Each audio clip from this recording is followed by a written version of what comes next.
ऊंधे थी वई सिॼ लाइण वारो सो मां मोबाइल जी टार्च खणी संदसि पासे में वियुसि त आवाज़ साईं जो थोरो हल्को हल्को हो केसि ॿुधी सघे पियो केरु न पर मां संदसि जे मथां बीठो हुअसि लाइट खयो मां हैरान थी वियुसि त साॻी तरह ते ऐं साॻे वज़न भर ते पहिरियों बंदि सिंधीअ जो ॿियो बंदि उर्दूअ जो टियों बंदि अंग्रेज़ीअ जो चोथों बंदि अरबीअ जो छहों बंदि फारसीअ जो अहिड़े नमूने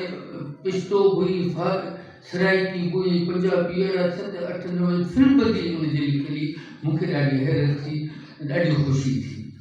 इन ते मां सम्झां थो त तारीफ़ थी वञे साईं में हिकिड़ी दरवेशानी सिफ़त आहे सभु पढ़ियल लिखियल वेठा आहियो ऐं उन जी सिफ़त जी निशानी इहा हूंदी आहे त जेके बि हुनजा मिलंदड़ हूंदा आहिनि हर को सम्झंदो आहे त साईं मोहबत मूंसां थो करे हर माण्हू जेके वेठा आहिनि हर को इहो महसूसु कंदो हूंदो त साईं मोहबत करे थो त सभु मूंसां थो करे ऐं मूंखे हुनजो अहसासु तॾहिं थियो जॾहिं साईं जो फर्ज़ंद मूं जे घर आयो चई बाबा चयो आहे त गर्क खे जिते बि मिले खॿे खणी आहे ख़ैर कद बसी थी वई कचेरी थी संदसि रहियल खां पोइ पहिरियों जेको तर्ज़ी फणसो संदसि जॻह ते साईं सरदार शाह जे निगरानी जो प्रोग्राम थियो ऐं उते इंतिज़ाम रखण जो बि इज़ार हासिलु थियो ऐं तॾहिं इशारो हो जेको असांजो राह रूह बल कलंदर शाह रखियारी मुख़लिस साहिबु तारिक साहिबु पढ़ियो ऐं मूं बि लिखियो चंद बंदि मां बि अगरि इजाज़त हुजे त मां पढ़ी वठां वरी आ तूं वरी हेकर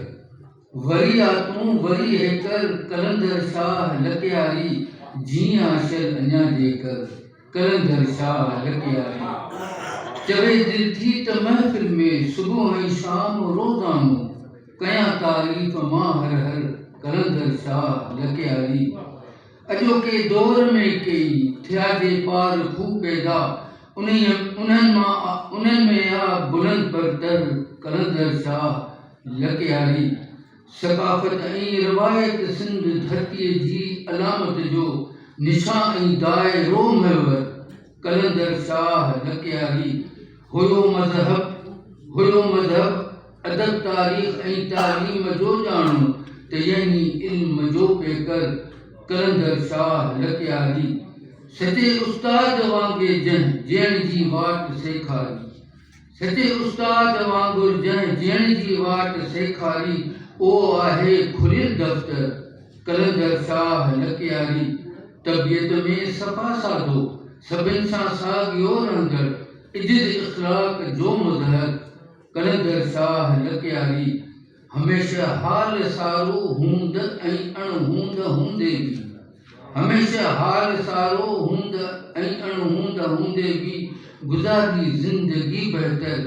कलंदर शाह लकियारी संदसि नालो सदाईं यादि रहंदो बर ज़बान हरदम ज़िक्र अफ़कार में अक्सर कलंदर शाह लकियारी सिंध जी मदारी जी थियल आहे अल्लाह सिंधु दरिया सां गॾु जाम शोरो नज़्द अल मंज़र सिंधु दरिया सां गॾु जाम शोरो नज़्द अल मंज़र जुड़ियो आहे हिकु नओं मंज़र कलंदर शाह लकियारी जुड़ियो आहे हिकु नओं मंज़र कलंदर शाह लकियारी अॻे बि हो हींअर बि आहे हयाती भर अञा रहंदो असांजो राह रूह रहबर कलंदर शाह लकियारी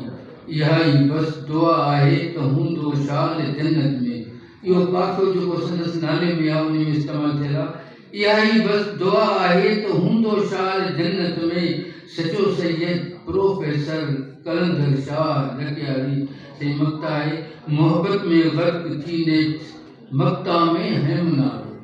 मोहब्बत में ग़र्क़ थी नेठ मक्ता में अहम नारो जिए जुग जुग सदा दिल पर कलंदर शाह लकियारी